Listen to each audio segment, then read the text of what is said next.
Welcome to Zoom In, Zoom Out, your global look at news from here in Taiwan. I'm Leslie Liao. Taiwan's largest semiconductor event, SemiCon, just took place at the beginning of September. By some estimates, over 100,000 people attended the event. Now, when it comes to semiconductors, Africa doesn't often come to front of mind, but there's a delegation here from the French Africa Foundation, and they're attending SemiCon, and they want to alter perceptions about the role African can play in the semiconductor industry. Joining me today to talk more about what the French Africa Foundation is doing here in Taiwan is Toluwalope Ogulesi. Tolu, thank you for joining us. Thank you for having me. Now, Tolu, really quickly, I looked over your resume. Very impressive. You're a writer, a blogger, a journalist, a photographer, and on top of that, you're a Harvard Fellow and you're also won multiple awards. Can you tell us a little bit more about you yourself? Yes, so I'm Toluwalope Ogulesi from Nigeria, and I've lived in Nigeria, all my life. As you said, I worked as a journalist for many years, and so this feels like being at home, and I also worked as a columnist for international media because I kind of thought there was a duty to explain Nigeria to the world, which I think is what is similar to what you're trying to do here, which is to explain Taiwan to the world. And then I worked in government communications for almost 8 years, and now I just kind of do communications consulting. Is this your first time in Taiwan? Oh, it's my first time in Taiwan. How do you like it? It's been we've been here about 5 days, and I've loved every bit of it.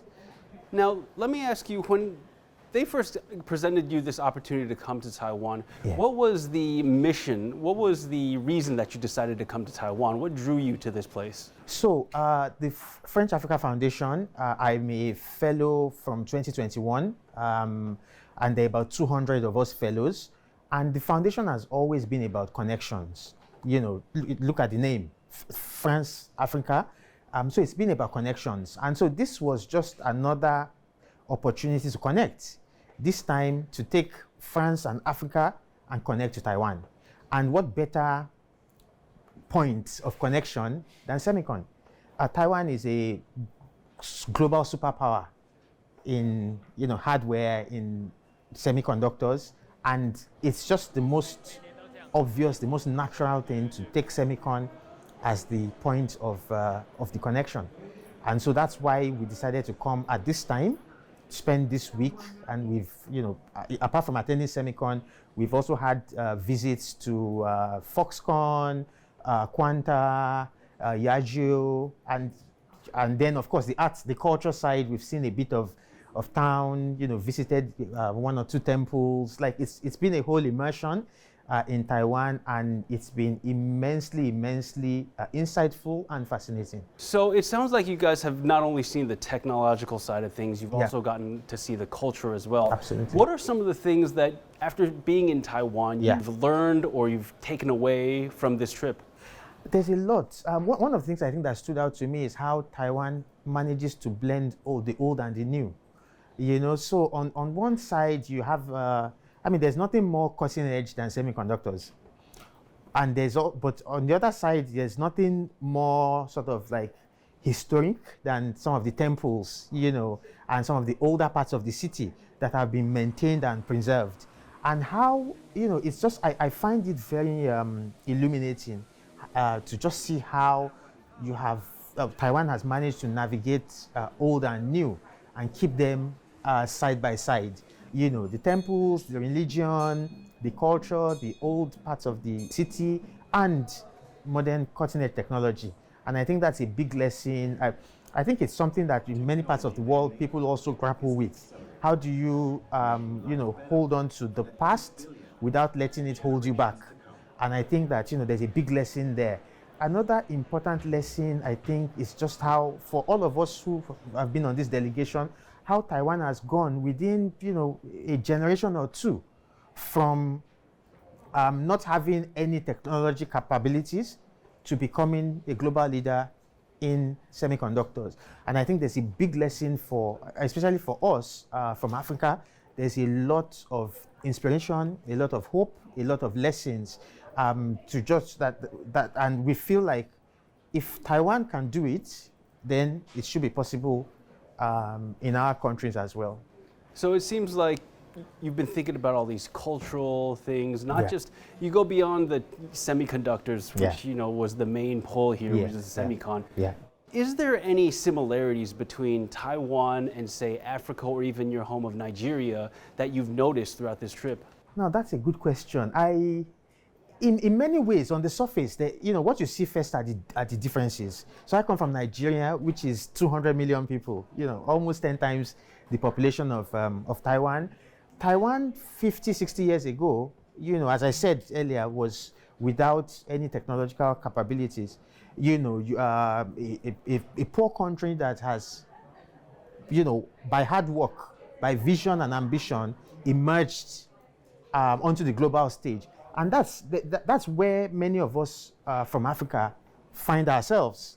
Many of our countries with a lot of potential, a lot of talent, and all that, with the same ambitions that Taiwan has. So those ambitions are similar. Going to the temple, seeing the culture, the religion. Many of our countries are also similarly religious. And so, when you go beyond the surface, you then start to see some of those things that, connect common humanity between Taiwan and Africa. So you and I, we're both journalists. Now, what I'd like to ask you is, how would you go about taking what you've learned from this trip in Taiwan here, going back to your home of Nigeria, and then spreading the message there? How would you go about doing that? I'm fairly active on Twitter. For example, I've got a Substack, I've got a Medium page. So for starters, there is that. But secondly, also, I think one of the things that has stood out for me this week, or one of the big lessons, is just how much of Taiwan is in our daily lives, in our mobile phones. I didn't think of that before coming here. That every time I put my computer on, or use my mobile phone, or use any electronic device, there's a lot of Taiwan in those things. And so I think I feel a more visceral connection, and definitely that's one of the messages I'm going to be taking back, because again, I don't think many people in a place like Nigeria understand that. As I keep thinking, Taiwan is a sort of hidden gem. We know the name, but that's about it. We don't, and there's now an opportunity to know a lot more about it. But even just beyond the knowledge, there's now an opportunity to actually pick lessons about technological advancement, about harnessing the power of young people, the power of technology, and I'm going to be happy to play my part in passing that message on. Now let's go back to what I said at the beginning of the show. I want to learn more about the French Africa Foundation and your guys' goals here. Yeah. I would like to know, collectively, as the foundation, how would you take what you learned during this trip, and what would you do with it back with the foundation, and how would you proliferate it among the rest of the fellows and the members? So we've got, at the foundation, we've got, a very active and engaged, ambitious managing director. Nashrat, she's here with us as well on the delegation. And, a lot of the credit for this visit actually goes to her. She's done a fantastic job of, constantly pulling the fellows together. So as I said, I'm from the 2021 set. There's a new class now, 2025. We're about over 200 fellows, and there are opportunities are always coming up for us to collaborate on all sorts of projects. So I think one of the things that the foundation wants to then do is to serve as some kind of connector or bridge, and now we're talking about France, Africa, and Taiwan, and to serve as a kind of connector, because every part of that triangle has its own strengths, and what it brings to the table. Taiwan has technological capabilities. Nigeria has a lot of talent. Half of our population of 100 million is under the age of 20. That's a huge talent, labor force and talent base. France has also a solid history of technology and involvement in Africa. And so the foundation, I think, is just very well positioned to sit in the middle of all this and connect, but not just connect for the sake of connecting, but in a way that benefits all of the actors in the equation. So you were special assistant in new media and digital media to the president of Nigeria, and that means you've had a lot of experience with both statecraft and trying to reconcile how these new emerging medium outlets could really make a difference, whether it's technology. So you also say here that Taiwan's also very technological, and there's been streams of semicon also, but then you guys are on the ground here. What's the importance of face-to-face diplomacy still in the face of these new technologies? We have a saying in my language in Nigeria, in my language Yoruba, that translates as the words are in the eyes, and it's basically a pitch at physical connection. In this post-COVID world where we've normalized virtual stuff, we always need reminders that there's nothing that beats connecting in person. I don't think that there's nothing we have picked up or learned or connected with in Taiwan that we would have been able to do sort of like virtually. There's no technological substitute for meeting face to face. And of course, there's no technological substitute for eating the food, and visiting the temples. And speaking of the food, I think that's been one of the highlights of our time here. We have the diversity of the food, and it's been good. Now that you've been here for 5 days with the French Africa Foundation and you yourself as a Nigerian, what potential do you see for expanding ties between whether it's Africa and Taiwan or Nigeria and Taiwan? Do you see any potential for more ties, more exchanges there? Definitely, yes. So, for example, from a technology point of view, Taiwan is a hardware superpower.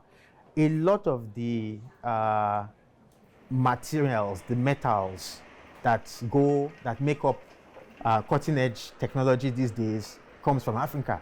Cobalt, lithium, some of the most important minerals that the world needs to keep this technology revolution going is in Africa. So that's just one part of the equation. As I said again, there are lots of young people. Africa is the future, is the workforce of the 21st century. So for the future of the world, to a large extent, the future of the world in terms of work and innovation is going to depend on Africa. So obviously there's a lot of space for exchange of knowledge, for trainings, for trade. I honestly think that there's no limit to what is possible in terms of taking advantage of the opportunities. Again, with the emphasis on mutual benefits. It should never be a one-sided, I think any relationship that matters should benefit both sides or all sides. And I think there's a lot, there are markets for Taiwan in Africa, and there are opportunities for Africa as well here in Taiwan. So this is your first time in Taiwan. It is. Now, let's say you come back to Taiwan a second time. What is something you'd like to see in the country that you haven't seen this time around? I think it would be nice to see other parts of the country. We've been in Taipei, but it would be good to also just see what other parts of the country look like. I think so. Definitely, an opportunity to see more of Taiwan would definitely be high up on my bucket list. Well, Tolu, it was great speaking to you today. Thank you so much for your insight. This has been Zoom In, Zoom Out. For more stories from Taiwan and around the world, please follow us on social media. I'm Leslie Liao. Take care and see you next time.